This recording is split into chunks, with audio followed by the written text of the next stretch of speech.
Amen. Good morning. Well, good to see you this morning. Good to see you, brother. Yeah, thank you for coming. And boy, I'm telling you, God is great this morning. Amen. Do you believe that?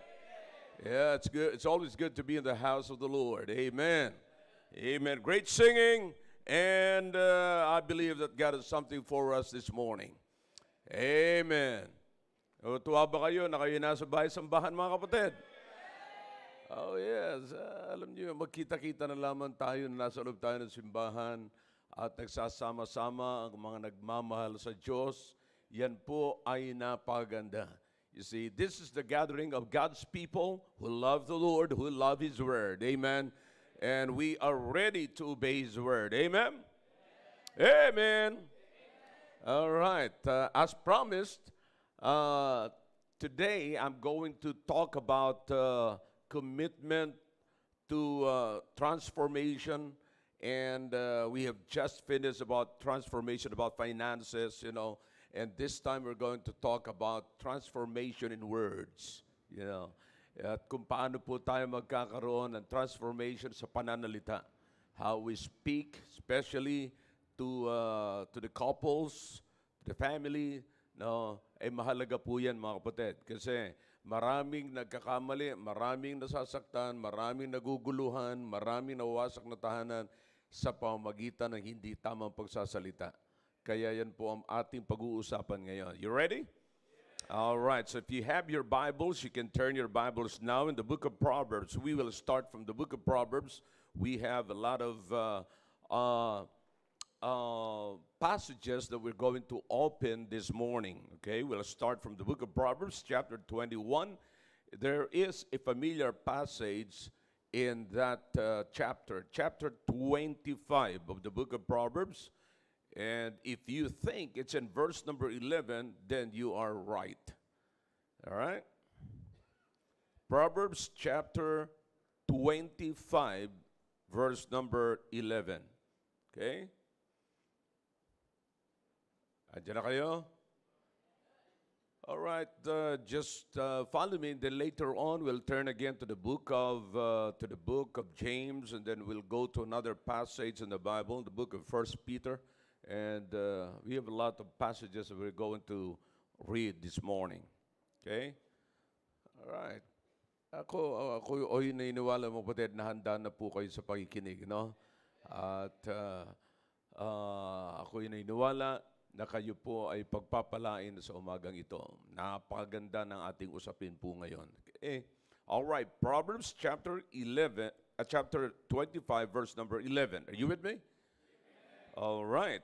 A word fitly spoken is like apples of gold in pictures of silver. All right? A word, you see. So Solomon here is telling us about the importance of speaking right. Okay? So we'll understand it later. Okay? Let's bow our heads for prayer. Father, we thank you for this wonderful day that you've given us. Thank you for a good night rest. Thank you, oh God, for giving us another day. Thank you for this life and the strength and everything that we possess right now. We give the glory to you. And because without you, we are nothing, oh God. This day is nothing without you. And whatever we possess, oh God, is not important if you're not in it. Thank you, oh God, for bringing us here together. Thank you for those who are still coming in. Please take care of them, and that we may they can join us in our worship this morning. I pray, Father, please give us understanding and give us wisdom. We could be able to receive Thy word with joy. Salamat na kami po ay may pagkakataong makapakinig ng inyong salita.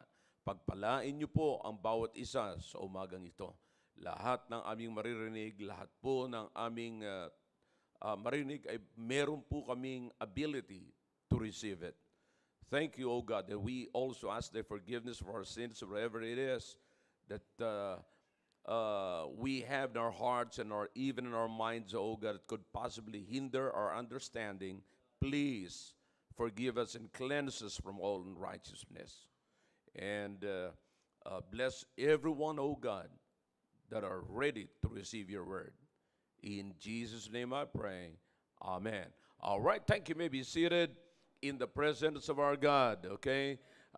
Again, katulad ng pinangako ko po sa inyo, ang ating usapin ngayon is about sa pananalita.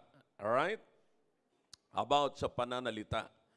Okay, you might hear some Tagalog, as you have an interpreter there, okay? Yeah, all right. And, all right, handa na lahat? Kayo nasa likod, you ready? Kayo nasa taas, you ready? All right, okay. Now, katulad sinabi ko po sa inyo, nung nakaraan, no, I promise you that I'm going to bring this message in our Sunday school. Transformation. We're talking about transformation here. And the Apostle Paul was encouraging us to be transformed. Amen? To be transformed by the renewing of our minds. You see, now, for the past few weeks, I talked to you about many things about transforming our finances, transforming our minds. What is our minds concerning our finances? You see, so we should put our finances in line with God's mind. Di ba? So yan po ang pinag-uusapan natin mabuti. Hanggang tinuro ko po sa inyo ang patungkol sa pagbabudget naman. Now, yan ho kasi ang madalas pag-usapan sa pamamahay at nagiging ugat ng awayan. Okay? Nagiging ugat po yan ng awayan. And another one na nagiging ugat din po ng awayan ay yung hindi tamang pananalita. Okay? Ayaw niya na tuloy magsalita. Okay? Now, dapat maunawaan po natin na ito ay napakahalaga po ito kasi minsan sa pagsasalita, di ba? Sa pagsasalita, meron na hong hindi maganda, doon na nagiging ugat. Minsan, one word lang eh. One word lang sa tahanan natin. Minsan nagkakaroon na ng problema. Oh. Minsan parang sabi nga nila, slip of the tongue lang eh. Minsan nagiging ugat na ho ng paghihiwalay mga kapatid. Which is, even James, mentioned this in his book. All right? You turn your Bibles, please. Bago ko po ipaliwanag ito. In James chapter 3. Okay? James chapter 3. Now, here's what the Bible says. Are you with me? Look in verse number 1. My brethren, be not many masters, knowing that we shall receive the greater condemnation. Look in verse number 2. For in many things we offend all. If any man offend not in, are you with me? James chapter 3. Look in verse number 2. If any man, look at that, offend not in word, the same is a perfect man, and able also to bridle the whole body. Okay? So, ano sinasabi dyan ni James? James was talking about words. You can be offended by the words. You see? So, kaya nga po mga kapatid, ang word, you can see here the power of words. You see? The power of words. At makikita nyo, na ang sabi ng Biblia, maliwanag ko doon sa binanggit po natin kanina sa verse number 2. If any man offend not in word. Okay? If any man offend not in word. You see, so makikita nyo that the book of Proverbs, the proverb underscore the power of words to build, encourage, or even heal. Just as well, chosen word can bring comfort or guidance. You see, so makikita nyo, merong napagandang pwede namang gawin ang words, mga kapatid. Now, we should be, makikita nyo mga kapatid, we should be able, kapatid, to determine the kinds of words, or the kind of words that we need to speak. No? Kailangan sasabihin po natin. Kinakailangan determinado po tayo doon. Kinakailangan pag-aralan natin ng mabuti. Kinakailangan isipin natin ng mabuti. Ngayon, so balik po tayo sa Book of Proverbs. So dito may warning mga kapatid. Alam nyo kung bakit dito, tingnan nyo mabuti sinasabi dyan. And able also to bridle the whole body. To bridle the whole body. You see that? Now, alam nyo kung bakit? May merong tinatawag na small part tayo dyan sa ating bibig kapatid. Which is, the Bible calls it tongue. dila na napakadelikado. Alright? Basahin lang natin ang book of James, and then we will turn again to another passage. Okay? Now, look in verse number 6, mga kapatid. Oh, verse number 5. Let's take a look to verse number 5. Even so, the tongue is a little member. Are you with me? And boasteth great things. Behold, how great a matter a little fire kindleth. Okay? And the tongue is a fire, a world of what? Iniquity. Boy, I'm telling you. So is the tongue among our members, that it defileth the whole body, and setteth on fire the course of nature, and is set on fire of hell. Now listen, gusto ko lamang po, mga kapatid, maunawaan nyo. Alam ko naman na maraming gamit ang tongue, hindi lamang sa pagsasalita. Pero si James, kapatid, listen, si James, is particularly talking or referring to the words. You see, not to the tongue per se. Okay? Naunawaan niyo po? So, yung sinasabi, kapatid, hindi naman masama yung dila. Kailangan natin ilagay yan dyan ng Diyos eh. Di ba? Hindi masama ang dila. Huwag mong tatanggalin. Baka mamaya pag-uwi mo, sabi mo, salbahe pala itong dila na ito, tabasin ko na ito eh. Pagbalik mo rito, wala na. You see that? So, hindi yung masama yan. But, yung words, ang tinutukoy dyan ni James, kapatid. Okay? I hope you're following me. Okay? Now, so, makikita nyo dyan sa verse number 7, tuloy po natin.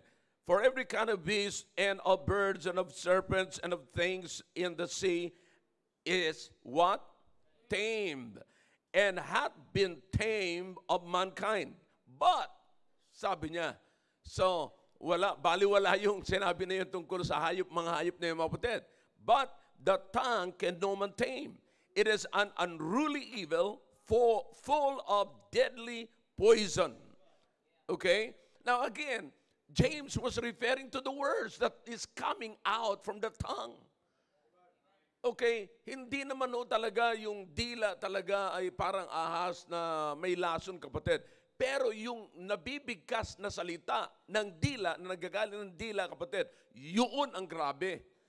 Yun ang poisonous talaga. So, sana maunawaan natin ng mabuti, no? Inuulit ko po, nilagay dyan ng Panginoon na hindi masama. Pero iyan ay pwedeng mag-create ng words. Sana, words of encouragement, but it might be a word of discouragement. Okay, it can bring. Let's keep going. Let's keep reading. Verse number 9. Therewith, what? Bless we God. Sa pamagitan ng dila, pinupuri natin ang Panginoon. Okay? Even the Father. And therewith curse we what? Men. Okay? Which are made after the similitude of God. Out of the same mouth proceeded what? Blessing and cursing. See that? So, you see that? Listen, now this kind of statement here, mga kapatid, ay napagandang pakinggan. Notice, blessing and cursing. In other words, you have a choice. You have a choice. Now, yung words na magagaling dyan, you can be a blessing or can be a curse. Okay? So, you will never allow yourself to be a curse. Ha? Hindi mo papahintulutan yung sarili mo na maging curse ka. You want to be a blessing, right? You want to be a blessing. Okay, tandaan niyo po dyan. If you want to be a blessing, then we will turn later again to Proverbs chapter 25. Okay? Now, see, my brethren, these things ought not to be. You see, meron tayong choice mo ba na pwede naman pala tayo maging blessing, pwede naman tayo maging curse. Okay, ang tanong ko ngayon, anong pipiliin mo doon? Sabi natin kanina, ayaw natin ng curse, gusto natin maging blessing. Now, paano ito mangyayari? Okay, paano ito mangyayari? Let's turn again to the book of Proverbs. Okay, Proverbs, let's go back to the book of Proverbs. Tandaan niyo po yan, binabanggit natin yan sa James. Okay? Just in case na hindi po kayo pamilyar sa talata na yan, tandaan niyo po yan, guhitan niyo yung talata na yan. Look at verse number 11. Ano sabi po ng Biblia? Sa verse number 11. A word, what? Fitly. Okay? The root word is fit. Meron lamang pong suffix dyan mga kapatid na nakalagay na para ho mapaganda, napaganda yung word mga kapatid, fitly. Now, ano po ang ibig sabihin ng salita na yan? Fitly spoken. You see, so fitly, it emphasizes the importance of speaking at the right time and in the right way, with wisdom and appropriateness. Okay? Dapat, ano yung nararapat nating sasabihin? Okay? Now, kaya nga po, kinakailangan, sabi nga kanina, the words that will be coming out from our mouth can be a blessing. Okay? If fitly spoken. But if not fitly spoken, then it cannot be a blessing. Anybody following me? Okay, tandaan niyo po ng mabuti yan. Kasi kaya nga po, sa mga mag-asawa, nakikita po natin, pagka nagkakasagutan na, wala na yung fitly mga kapatid, spoken na lang. Di ba? Hindi na naibibigay yung appropriate words. Hindi na ho naibibigay yung mahalaga. You see, listen, may mga tao nagsasabing, ano lang daw siya, what's that? Yung practical siya, yung prangka, prangka lang daw siya. Hindi, garapal ka. Yan ang tama niya. Pag sinabing garapal, nagsasalita ka ng words na hindi sa tamang pananalita, hindi appropriate. You see, sometimes we are using words that belongs or pertaining to animals. We address it supposedly to animals and not for human. Come on, talk to me if you can. Now, listen, yan ho ang problema. Nagsasalita tayo, ginagamit natin yung words na yun ay ginagamit natin sa hayop at nag-a-address tayo sa kaaway. Pero ang kausap natin ay yung asawa natin o mga anak natin o mga magulang natin. So bakit gumagamit tayo ng mga words na ganyan na hindi naman para sa... Tanong, pagka ikaw ba nagsalita ng ganyan, kaaway mo ba ang asawa mo? Then why are you using the words, that words, for your wife or for your husband? You should not do that, because if that words is appropriate for your enemy, then that word do not belong to your husband or wife. So you see, that is what the Bible says here in the book of Proverbs chapter 25 verse number 11, appropriateness. Diba? So yan ho kapatid, dapat makita ho natin. Sabi, inuulit ko, wag nyo akong dalhin doon sinasabi nyo kayo ay prangka. No, garapal ka. You see, hindi nyo dapat marinig yung words na yung mga kapatid, pero totoo niyan, para lamang mabura yung sinasabi natin, ako prangka lang akong tao. Pwede ka naman maging prangka na maging encouragement. Pag sinabi bang prangka, pwede ka na magmura. Pag sinabi mong prangka, pwede mo na sabihin sa tao yan na ikaw ay isang ganyan. Magagamit ka naman sa mga salita. So you understand that? No, ang tawag diyan kapatid, garapal. You're using words that do not belong to human. Kalain mo, kakausapin mo, gagamit ka ng words sa iyong kaaway, na ginagamit mo lang sa iyong kaaway, na ginagamit mo sa hindi... Listen, you've got to be aware of this, okay? Your wife or your husband, you are together in the home. You're together in the family. Di ba magkasama kayo? Kasama kayong kumakain, natutulog, magkasama kayong lahat. Tapos nagbunga pa yung pag-ibig ninyo. Pero tandaan ninyo kapatid, ang tanong ko sa inyo, is anyone in the home deserve bad words? Talk to me if you can. Talk back to me. You see, does anyone deserve bad words that belongs to your enemy? Huh? No, you're right. Then why are we hearing words like that in our home. Somebody must commit to be transformed. By the renewing of your mind, sabihin mo, hindi na babagay itong salita nito sa bahay ko, ayoko nang marinig ito. Whew. Maagang mainit, ano? Yeah, pero mahina ba aircon? Pero mga kapatid, sa totoo lang, yan ho talagang dapat makita natin sa bahay natin. Kaya nawawasak ang bahay natin, kapatid, hindi dahilan sa kakulangan sa pera, hindi dahilan sa kakulangan sa pagkain, kundi sa sobrang pananalita.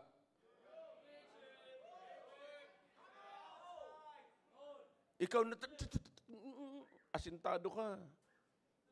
Yeah. So, yung mga ganyan ba mga salita, you know, sometimes hindi naman yun sa madiin na pananalita. Malumanay nga yung pananalita, pero yung words na pinipili natin ay hindi para sa asawa natin, hindi para sa anak natin, hindi para sa mga magulang natin, kundi para sa mga kaaway natin. So bakit nasasabi mo? Hello, mic, test, 1, 2. Everybody, look up, look straight here. We're not praying. Okay? Wala pa namang invitation na every head's bowed. Okay? Dito mga kapatid, I'm trying to help you. I'm your pastor. I am your friend. I want to help you. Okay? Now listen, this is very important, brethren, because look at this. Let's try to take a look. What this passage is all about. You see?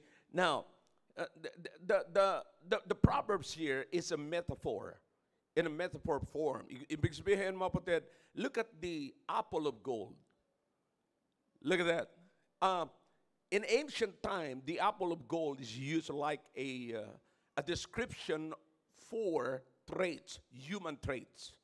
Yung mga kaugalian, mga gandang kaugalian, kaya apple of gold. And then the Bible says here, in verse number 11, is like apples of gold in pictures of silver. Okay? Apple of gold in pictures of silver. This is a good match, kapatid. Maganda ho. They put them together. Alam nyo, pag nakakita, sino nakakita na po kayo, nakakita na kayo dyan ng frame na apple of gold in silver frame? Nakakita na kayo ng ganyan? Kailan pa kayo rito sa Pilipinas, kapatid? Maraming ganyan eh. Maraming ganyan. 6 months pa lamang ako. Nakakita na po ako, 6 months old ako. See that? Now, so you understand, malaking bagay po, napakagandang tignan.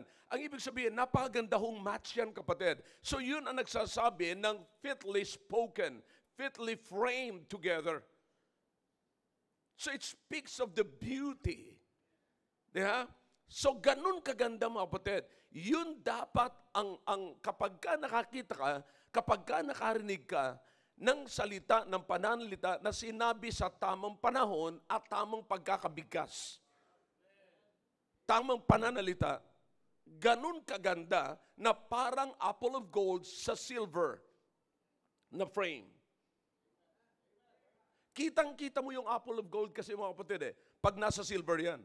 In fact, napakagandang combination. Look at your wedding ring. If you have wedding ring, or some of you have sapphire ring. Okay, look at some of you have two-tone, di ba? Two-tone na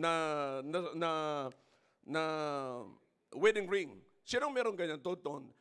Gold and silver. Yeah, meron meron ka. Yeah, may wedding ring ka ba? Okay. Baka hanapin ng pulis yan. So you understand that? Ang gandang combination po niyan. So kaya nga mo, sinasabi rito na yung words, mga kapatid, na maayos sa pananalita, napakagandang combination or kinakailangan magsalita po tayo ng tamang combination. Yeah? Ito po yung napakaganda. See? So, pag nakita mo yung apple of gold na nasa silver, ma-attract ka talaga. So you understand that you can be attracted by speaking words that is fitly spoken. Yeah? Yan ang magandang attraction. Hindi yung lahat na lamang naglagay ka ng kolorete. Just imagine, nagpumunta ka rito, you came to church with your attire, good attire, and you put everything in your faces, those things that are against ugliness, you know, lahat na ilagay niyo po yun dyan, mga kapatid. Tapos hindi ka naman marunong magsalita, hindi ka maingat magsalita. Actually, kapatid, hindi sa hindi ka marunong magsalita, ang tamang pananalita dyan, hindi ka maingat magsalita. See, you get that? Hindi maingat magsalita. Kasi, pag nakakita ka lang ng mataba, sabihin mo, ano ba naman yan? Ang taba-taba mo, grabe ng bilbil mo. So, kung anong, you know, sometimes, para lamang gusto natin palabasing gwapo tayo, papapangitin natin yung katabi natin. You see? So, you know, kinakailangan mga kapatid na maging maayos ang ating pananalita. You see, now, listen, minsan sa mga mag-asawa, magsisimula lang yan sa maganda. Yeah. Magsisimula yan sa maganda. Pagdating ng asawa, tatanungin mo, parang akala mo kung sino nag-iingat eh. Kumain ka na ba? Yeah? Ang sarap pakain ka na, no? Pag sinagot ng asawa, ay, oo, kasi sabay kami ni boss, kumain kami. Ang kasunod na noon, mabuti ka pa. Ako naghihintay dito kanina pa. See, nung una parang nagkikare. Yung pangalawa, wala na, minalas na. That's a colloquial word. Huh? So, may kita niyo mga kapatid, kaya kinakailangan mag-ingat tayo sa ating pananalita. Now, listen to me now. Lalo na sa mga lalaki, be careful. Let's be careful. Now, there's a passage in the Bible. Again, kinakailangan maunawaan po natin na yung fitly, it talks about timely and lovely. It should be that way. All right? Now, notice those two words. Fitly spoken, it must be timely and lovely. All right, let's say it together. Number one, timely and, or we must speak timely and lovely. All right? How do you speak? It must be what? And, say it louder. One more time, louder. Alright, kaya pag magsasalita ka na, alam mo nang wala ka na sa tono, yun, isipin mo na yung dalawang words na yun. It must be timely and lovely. Alright?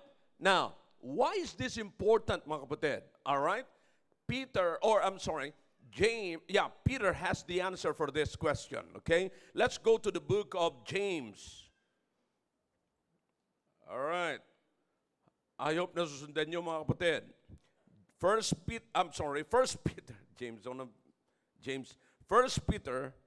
chapter 3.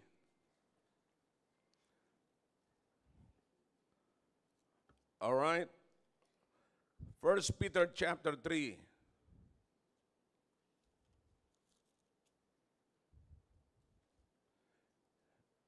All right, did you get it?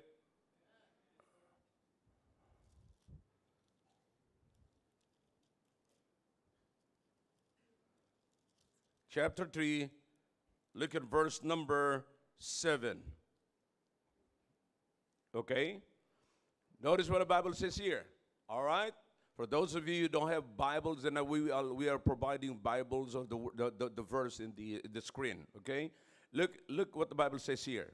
Likewise, ye husbands, okay, dwell with them according to knowledge, giving honor unto the wife as unto the what? Weaker vessel. Now, if you have a marker, mark the words weaker vessel. Okay? Mark those two words, mga kapatid, because that's important. Okay? And as being heirs together of the grace of life, that your prayers be not hindered. Okay? So notice what the Bible says here. Dwell with them. You have to understand. You have to magsasama talaga kayo na meron kayong understanding. Uunawain mo siya as a weaker vessel.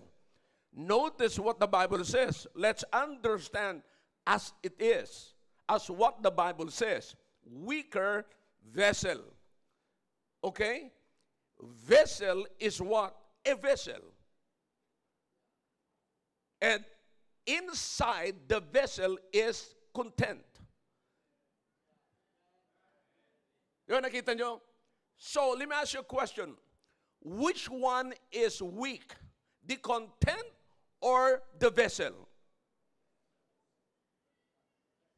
Let's understand the Bible. Okay, alin dito mga kapatid ang weak? Yung bang lalagyan, pag sinabing vessel ay lalagyan. Alright, sa madaling sabi, kung yan ay lalagyan, may nakalagay. Now, the Apostle Paul also was talking about that he was talking about the earthen, the treasure inside the earthen vessel. So, which the Apostle Paul was speaking to the body, the physical body, the earthly body. Ito katawan natin mga kapatid.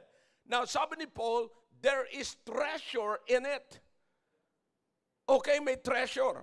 So, sa madaling sabi, sinasabi ni Peter dito kapatid, is nalalagyan lang. Alin ang weak? Alin ang mahina? Let's understand the Bible. Is everybody following me? Now, sabi ni Peter, tingnan nyo mabuti mga kapatid, weaker vessel. Alin ang weak? Yung vessel. Ano yung vessel? Lalagyan. So, ang tanong ko ngayon, weak din ba sapagkat weak yung lalagyan, weak din kaya yung content? Not because the vessel is weak, it doesn't mean that the content is also weak. The Apostle Paul is talking about treasure. There is treasure in an earthen vessel. Okay? Now, so kung yun kapatid, listen, follow me carefully. Alright? Kung ang sinasabi ni Peter, yung lalagyan ay weak, ang kailangan niya lamang yung mag-iingat ng lalagyan.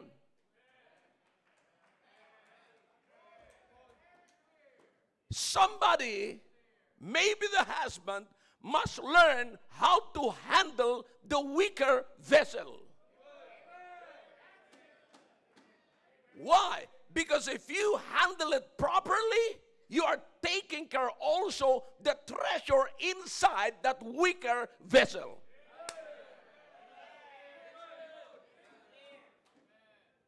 Parang maraming nalulungkot na mga lalaki. Napapansin ko. Yeah. Minsan kapatid, kaya nabubroken, kaya hindi mo napapakinabangan yung loob, hindi ka marunong humawak ng weak na vessel. If you know how to handle it properly, yeah, that's it. If you know how to handle it properly, then listen, you will profit what is inside that weaker vessel. Kaya kapatid, hindi ka marunong kasi kaya nadidisgrasya, hindi mo napapakinabangan sa loob pala kapatid ng weaker vessel na yan, ng weak na vessel na yan, ay merong ginto, meron palang something. Let me show you an illustration kapatid. Everybody knows a bomb. Bomba. Bomba ba mga kapatid? Okay. Now, most of the time, ang bomba, hindi yan nilalagay sa matinding lalagyan. Kasi para madaling sumabog, kapatid, or para, in other words, kapatid, mas powerful yung content kaysa vessel ng bomba. Somebody talk to, if you don't understand it, if you don't agree with it, subukan nyo mga kapatid. Oh, mas powerful, kapatid, yung nasa loob ng bomba kaysa balot ng bomba. Kaya nga kapatid, ang bomba may nakalagay, handle with care.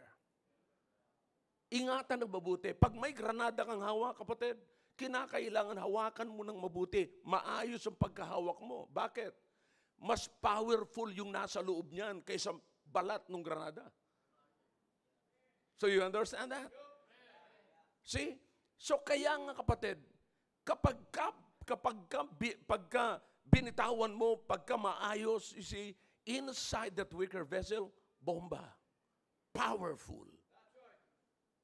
Oh. Yung iba sa inyo nakaranas na kung gaano ka-powerful yan. Yung mga misis nyo. See? Now, so you understand, kapatid, na kung magiging maayos ang paghawak natin dyan sa, yan lamang ang kailangan eh. Yung mga babae, sinasabi natin mahihina, yung mga asawang babae, sinasabi natin mga mahihina yan, emotional yan, pero hindi natin nakikita, may treasure pala sa loob nila. Sorry na kayo.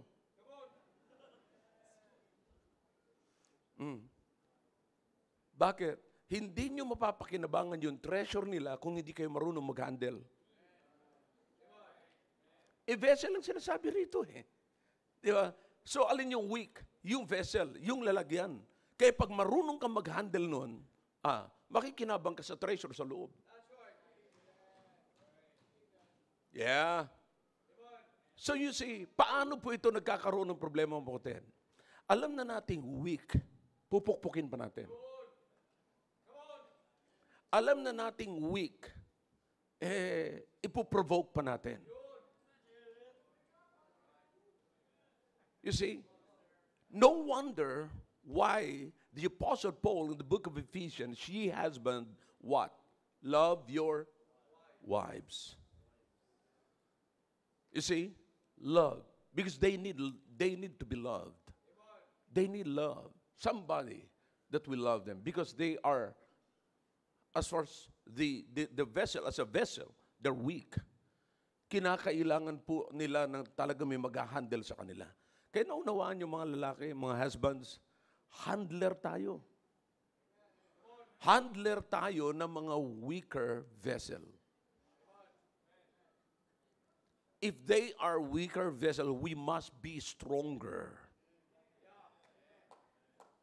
And we must have the wisdom of God on how to handle it. See? Kaya nga kinakailangan makita ho natin, mga kapatid, kung paano natin i-handle yan. Kaya minsan nakikita po natin, ang unang-unang nag-i-explode, kapatid, babae. Ang unang-unang sumasabog. Di ba?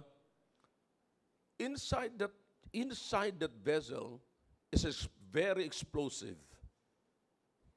Kaya pag hindi tayo marunong mahawak, sasabog yan. At pagka nagsabog yan, gusto na rin nating sumabog. Sasabog na rin tayo. Ano nangyari ngayon? Dalawa na yung sabog.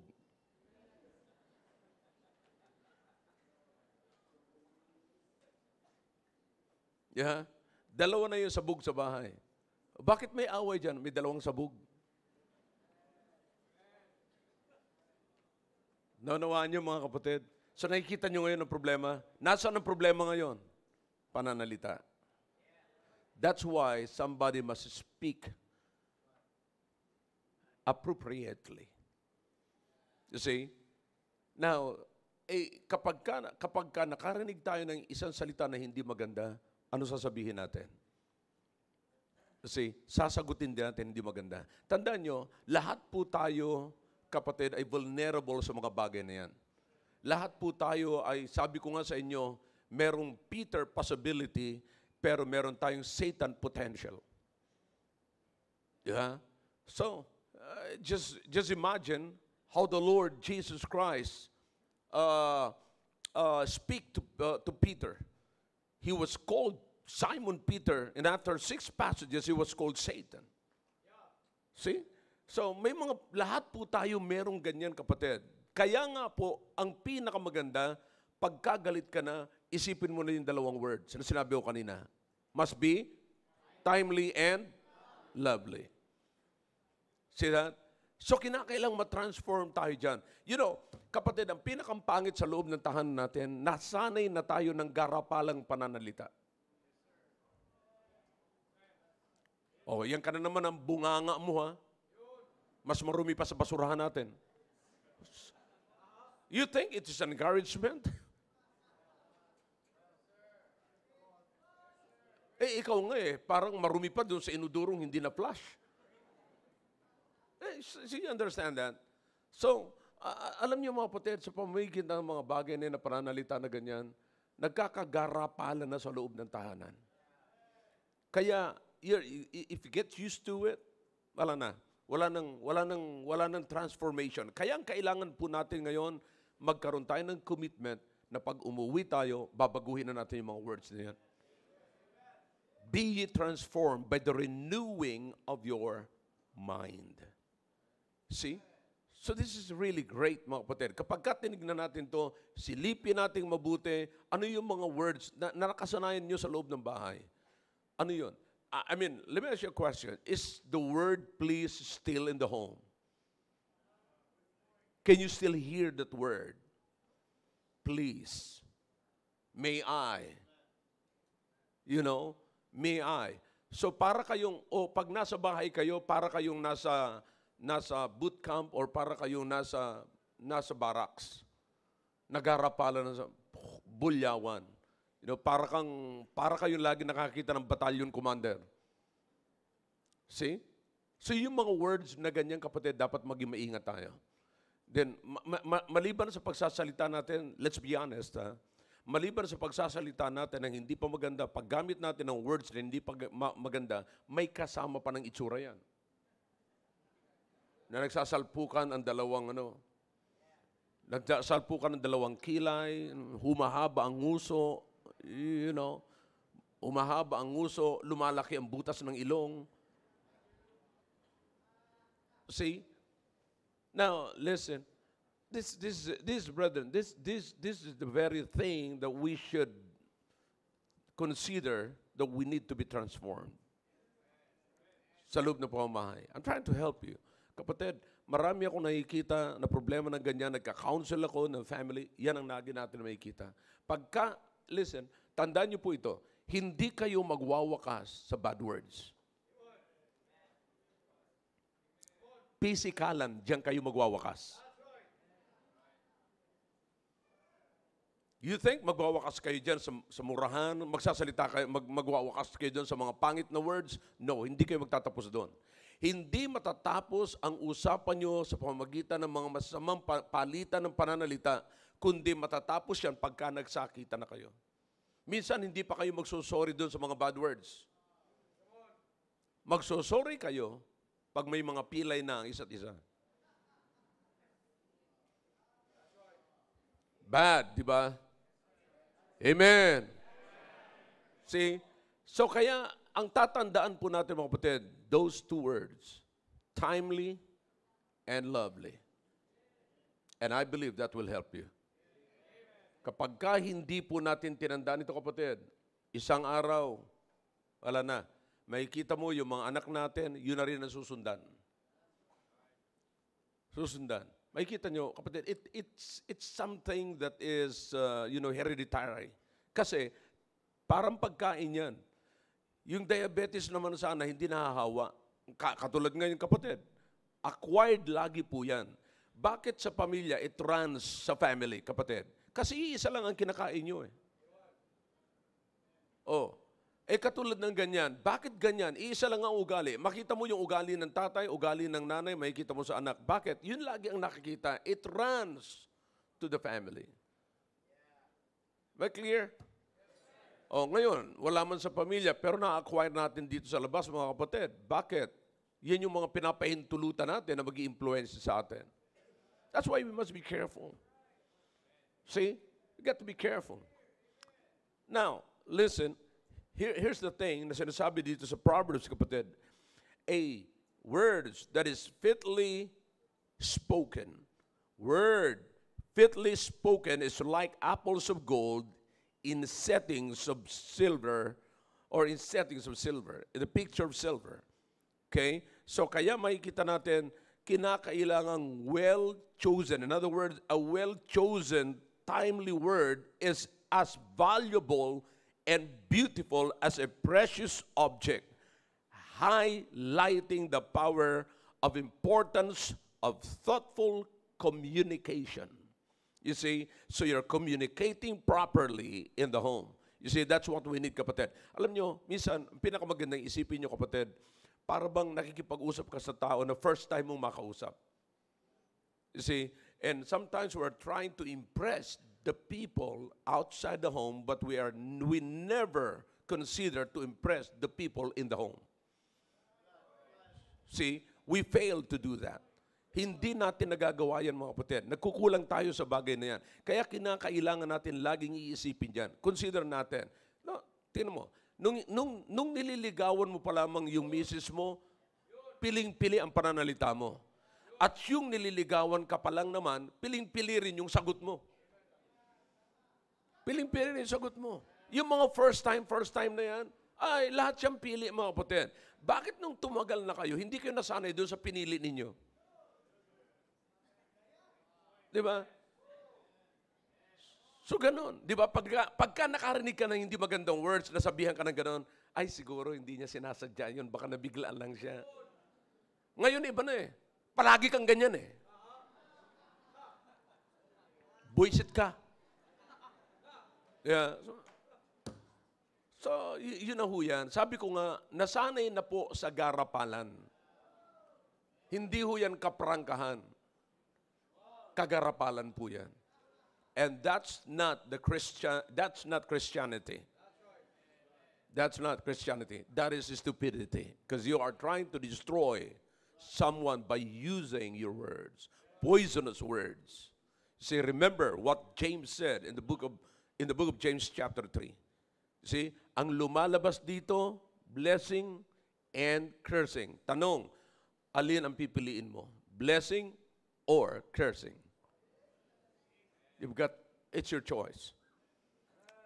Amen? So make up your mind. Sabihin natin, no, I need to be transformed.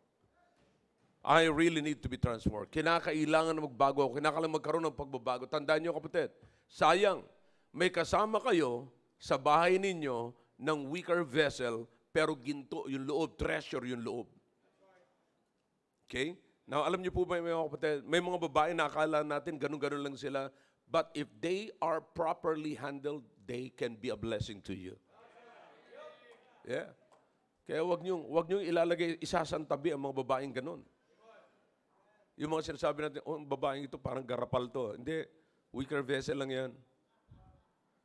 Yeah.